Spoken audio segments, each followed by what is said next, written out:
ये उपक्रम शुरू करने मैं हमारे महिला सशक्तिकरण संघ के अध्यक्ष श्रद्धेय भंते डॉक्टर चंद्रकीर्ति जी, इनको विनय पूर्वक उनको अनुरोध करती हूँ कि वे हमें त्रिशरण पंचशील दे। यमहं वदामि त्वं वदेथ। आम भंते। नमो तस्सा भगवतो अरहतो सम्मा सम्बुद्धस्सा। नमो नमो तस्स भगवतो अरहतो सम्मा सम्बुद्धस्सा। नमो तस्सा भगवतो अरहतो सम्मा सम्बुद्धस्सा। नमो तस्स भगवतो अरहतो सम्मा सम्बुद्धस्सा। बुद्धं शरणं गच्छामि। बुद्धं शरणं गच्छामि। धम्मं शरणं गच्छामि। धम्मं शरणं गच्छामि। संघं शरणं गच्छामि। धम्मं शरणं गच्छामि। द्वितीयंपि बुद्धं शरणं गच्छामि। द्वितीयंपि बुद्धं शरणं गच्छामि। तृतीयंपि संघं शरणं गच्छामि। द्वितीयंपि धम्मं शरणं गच्छामि। तृतीयंपि बुद्धं शरणं गच्छामि। तृतीयंपि बुद्धं शरणं गच्छामि। तृतीयंपि धम्मं शरणं गच्छामि। तृतीयंपि धम्मं शरणं शरणं गच्छामि। गच्छामि। तृतीयंपि संघं शरणं गच्छामि। तृतीयंपि संघं शरणं गच्छामि। शरणगमनं निठितं भंते। पानातिपाता व्यरमणीय सिक्खापदं समादियामि। पानातिपाता वेरमणि सिक्खापदं सिक्खापदं समादियामि। समादियामि। अभिन्नादाना व्यरमणीय सिक्खापदं समादियामि। आदिन्नदाना वेरमणि वीरमणि सिक्खापदं सिक्खापदं समादियामि। समादियामि। कामे सुमिच्छाचारा व्यरमणि सिक्खापदं समादियामि। कामेषु मिच्छाचारा मिच्छाचारा वेरमणि वीरमणि सिक्खापदं सिक्खापदं समादियामि। समादियामि। मुसावादा व्यरमणि सिक्खापदं समादियामि। मुसावादा वेरमणि सिक्खापदं सिक्खापदं समादियामि। समादियामि। सूरामेरयमज्जपमादठाना व्यरमणि सिक्खापदं समादियामि। सुरामेरयमज्जपमादठाना वेरमणि सिक्खापदं समादियामि। इमानि पञ्चसिक्खापदानि शीलेन सुगतियन्ति। शीलेन भोगसम्पदा शीलेन निवृत्तिं यन्ति। तस्मात् शीलं विशोधयेति। आमन्त्रे साधु साधु साधु साधु साधु साधु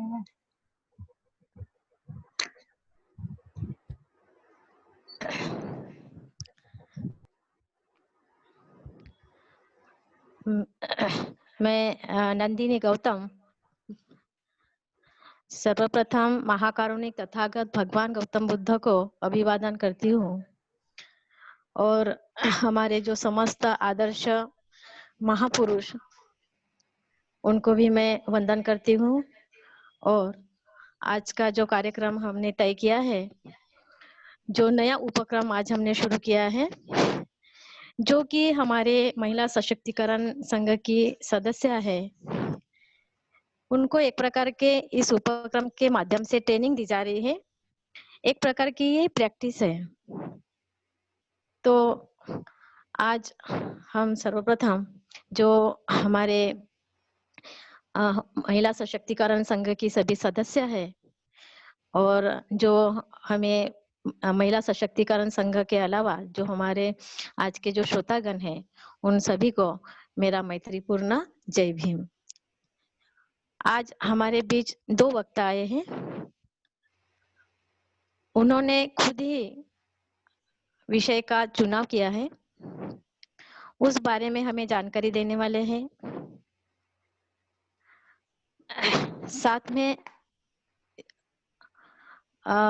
ये दो जो वक्ता है वो तो है ही, और गुजरात से तुलसीदास जी इस कार्यक्रम में हमारे गेस्ट स्पीकर भी हैं। तो वो हमें आधुनिक विज्ञान और बुद्धिज्म के बारे में अपने विचार साझा करेंगे। इससे पहले कि आज हमारी जो सर्वप्रथम हमारी आज की वक्ता है सुनीता मेश्राम, जो वाठोड़ा लेआउट नागपुर में रहती है और उस बस्ती में महिलाओं को बुद्धिज्म के बारे में जागरूक करने का काम करती है। इसके अलावा उनके बस्ती में महिला सशक्तिकरण के माध्यम से हमने महापुरुषों की जयंती भी मनाई है और उनमें वे सक्रिय होकर कार्य करती है। सुनीता मेश्राम, आज इनका विषय है धम्म में महिलाओं का योगदान।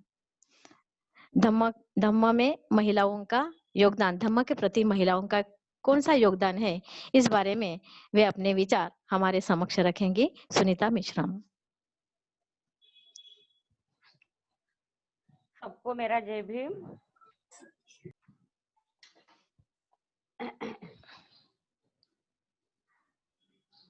ये लॉकडाउन का पीरियड है और सब अपने अपने घर में है, फिर भी भंते जी हमें कुछ ना कुछ यानी ट्रेनिंग देते रहते हैं और कुछ ना कुछ हमें गृहपाठ देते हैं। वो बड़ी अच्छी बात है, क्योंकि हम कोई अपना जो विषय है धम्म के प्रति प्रचार प्रसार ये भूल न जाए और घर में बैठकर आराम न करे।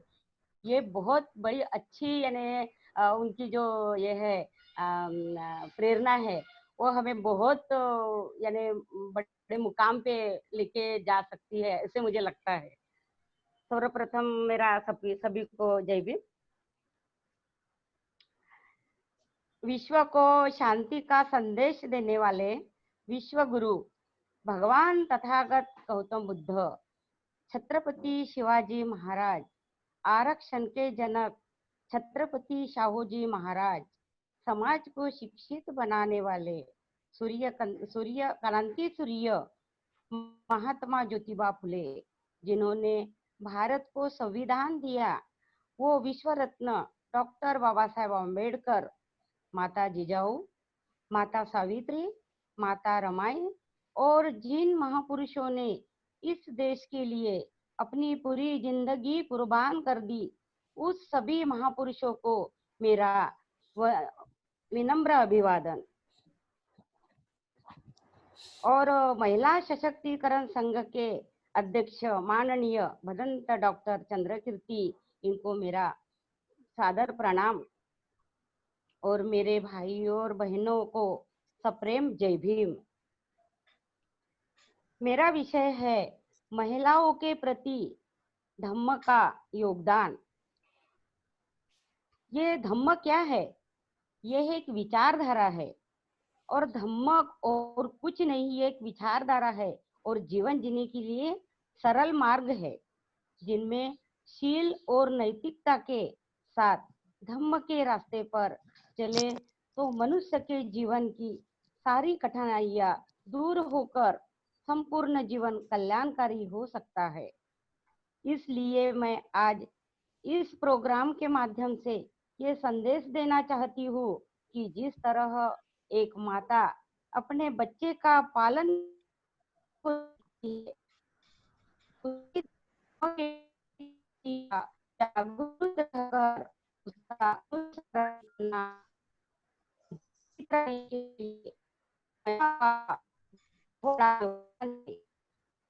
जैसे देखा जाए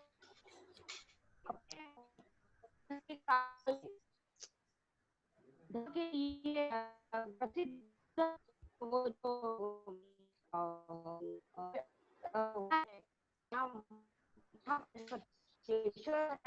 विशाखा अमरावती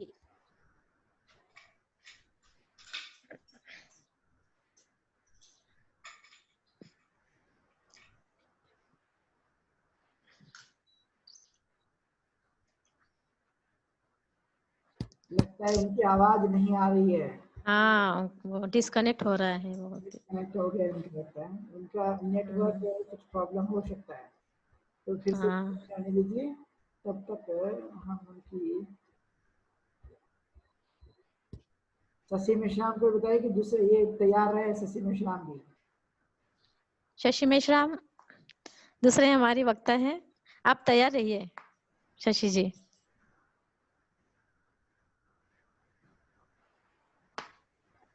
सुनीता मेश्राम का लगता है डिस्कनेक्ट हो गया और नेटवर्क प्रॉब्लम हो सकती है उनकी। हाँ हाँ हाँ। हम थोड़ा इंतजार करते हैं उनके आते तक, कि ये नेटवर्क प्रॉब्लम कभी भी हो जाता है और इसलिए वो दिक्कत हो जाएगी। लेकिन हमारे जो आज के मुख्य स्पीकर है तुलसीदास जी, इनका मॉडर्न साइंस एंड बुद्धिज्म के ऊपर में इनका लेक्चर होना है, जो इन हमारे दो वक्ताओं के बाद में उनका लेक्चर होगा।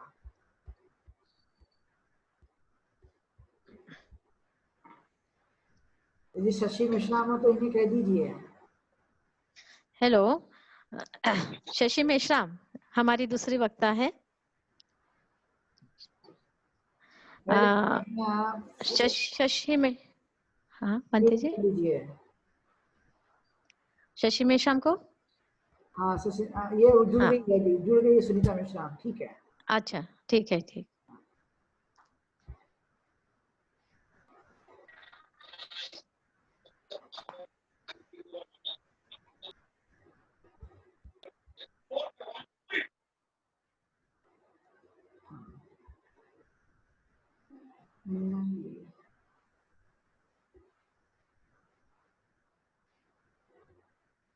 हेलो। हाँ जब हाँ तक शशि मेश्राम, हाँ हाँ हाँ, हाँ आवाज आ रही? हाँ आवाज, हाँ आ रही है आवाज। हाँ हाँ। तो आज का शशि मेश्राम का जो हमारी दूसरी वक्ता है, तो यानी थोड़ा खेद है कि ये कुछ डिस्कनेक्ट हो गया है, तो सुनीता मेश्राम का आप शशि मेश्राम के बाद में करेंगे। तो ओके। आज हमारी दूसरी वक्ता है शशि मेश्राम। आज इनका विषय है सम्यक वाचा। शशि मेश्राम ये महिला सशक्तिकरण संघ की सक्रिय कार्यकर्ता है और साथ में वो त्रैलोक्य बौद्ध महासंघ से भी जुड़ी हुई है और अनेक बौद्ध जो हमारे कार्यक्रम होते हैं उनमें वो सक्रिय सहभाग लेती है। तो आज की हमारी वक्ता है शशि मेश्राम, जिनका विषय है सम्यक वाचा। थैंक यू ताई। शुरू करूं? हाँ हाँ हाँ। महाकारुणिक तथागत गौतम बुद्ध, परम पूज्य डॉक्टर बाबा साहेब आम्बेडकर, इनको मैं सबसे पहले वंदन करती हूँ। इस कार्यक्रम के अध्यक्ष डॉक्टर बनते चंद्रकीर्ति, इनको मेरा वंदन, और आप सभी भाई और बहनों को मेरा मैत्रीपूर्ण जय भीम। आशा करती हूँ कि आप सब ठीक होंगे। मैं नागपुर में रहती हूँ, मेरा नाम शशि मेश्राम है, मैं नागपुर में रहती हूँ और 2016 से महिला सशक्तिकरण संघ से जुड़ी हुई हूँ। तो मेरा आज का विषय है सम्यक वाचा। भाई और बहनों, आप सभी लोग जानते हैं कि आज से 2500 वर्ष पूर्व भारत में एक ऐसे महामानव का जन्म हुआ था जो आगे चलकर सम्यक संबुद्ध के नाम से प्रसिद्ध हुए। उन्होंने घोर तपस्या की और जब उन्होंने देखा कि संसार में बहुत दुख है तो उन्होंने हमें धम्म दिया जो दुख में से अपन बाहर निकल सकते हैं। उन्होंने हमें 4 आर्य अष्टांगिक मार्ग दिए जिसमें है दुख है, दुख को कारण है और दुख का उपाय, और 4 आर्य अष्टांगिक मार्ग। 4 आर्य अष्टांगिक मार्ग का जो तीसरा अंग है सम्यक वाचा, इसी पर मैं अपने आज विचार प्रकट कर रही हूँ। भाई और बहनों, जब हम एक दूसरे से के संपर्क में आते हैं या व्यवहार करते हैं तो उसका माध्यम है हमारी वाचा यानी वाणी। जब हम किसी के साथ बात करते हैं या हमारा व्यवहार जो होता है वो हमारा व्यवहार परिपूर्ण या सत्यतापूर्ण होना चाहिए। जब हम हमारे या किसी के साथ हम बात करते हैं तो हमारी वाणी नियंत्रित होनी चाहिए, यानी हमें सोच समझकर बोलनी चाहिए। वाचा के प्रति हमें संवेदनशील होना चाहिए। वाणी को हमारे जीवन में योग्य स्थान है। हम दूसरों के साथ जब बात करते हैं तो उस समय हमें गंभीर रहना चाहिए, तभी हम हमारी वाणी को नाप तोल के साथ उच्चार कर सकते हैं। ऐसी मधुर वाणी से हम लोगों को जोड़ सकते हैं, आपस में प्रेम अपनापन निर्माण कर सकते हैं। मनुष्य के जीवन में वाणी का बहुत ही महत्वपूर्ण है, इसलिए है मनुष्य प्राणी ये सबसे अलग है। आप सभी जन जानते हैं कि जो प्राणी रहते हैं वो सब अपने जैसे ही व्यवहार करते हैं, यानी हम भी खाना खाते हैं वो भी खाते हैं, हम सोते वो भी खाते हैं, वो प्रजनन करते हैं मनुष्य की तरह। लेकिन मनुष्य को मन, बुद्धि और वाणी दी है, इसलिए मनुष्य प्राणी सबसे भिन्न है। वाणी और मनुष्य के हृदय को और मन को जोड़ने वाली एक महत्वपूर्ण दुआ है। इसलिए बौद्ध धर्म में काया, वाचा और मन को महत्वपूर्ण माना गया है। जिस तरह हम एक दूसरे के साथ हम वाणी के द्वारा संपर्क करते, उसी तरह हमारी उपजीविका का भी माध्यम वाणी है।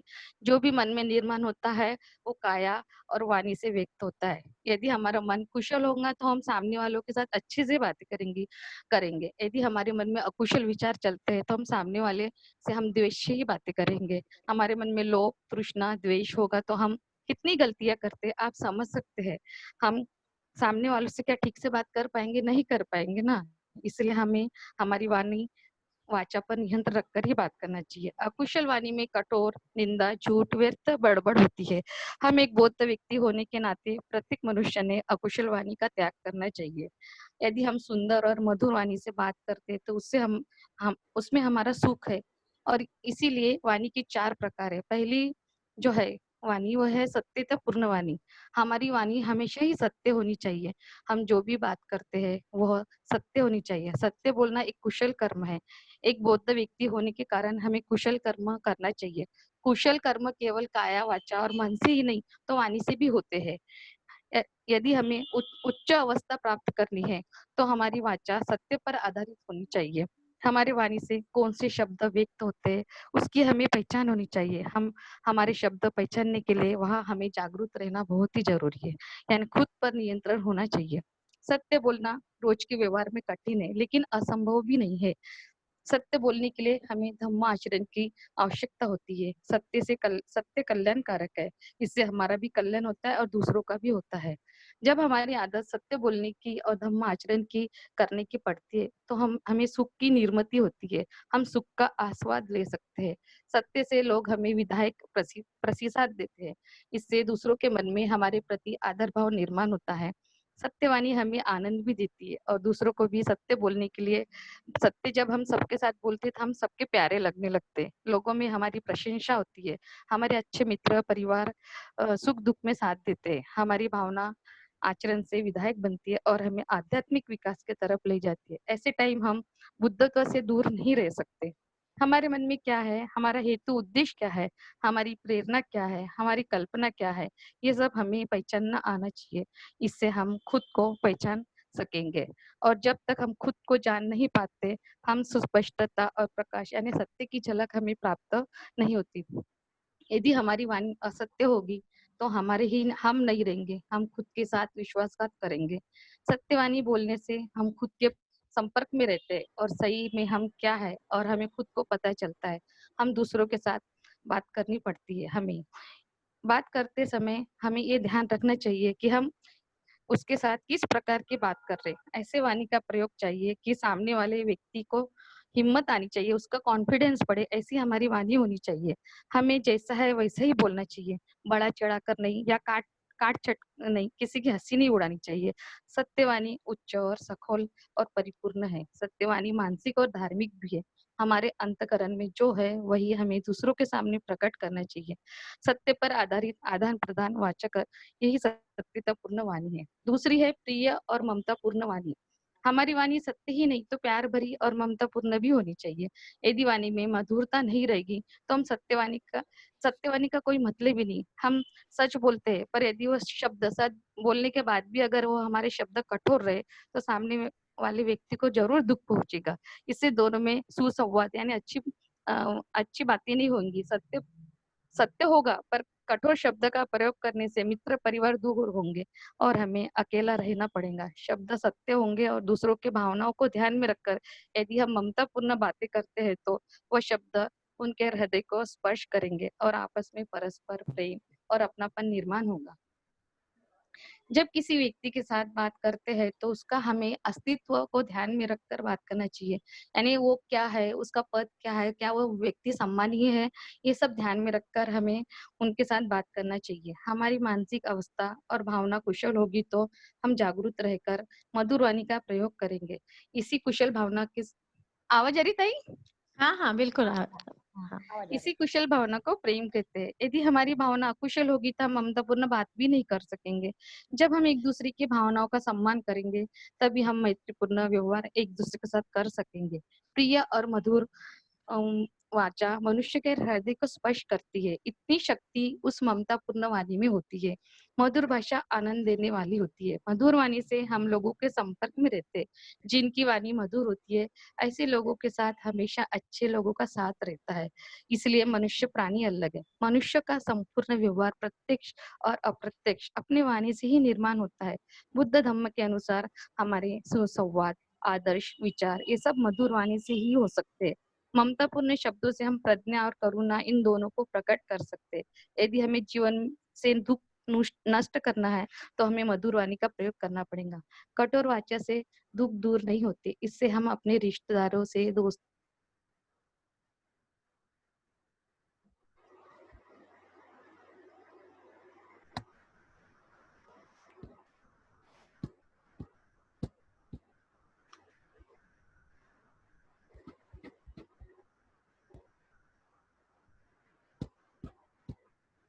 शशि की आवाज नहीं आ रही है।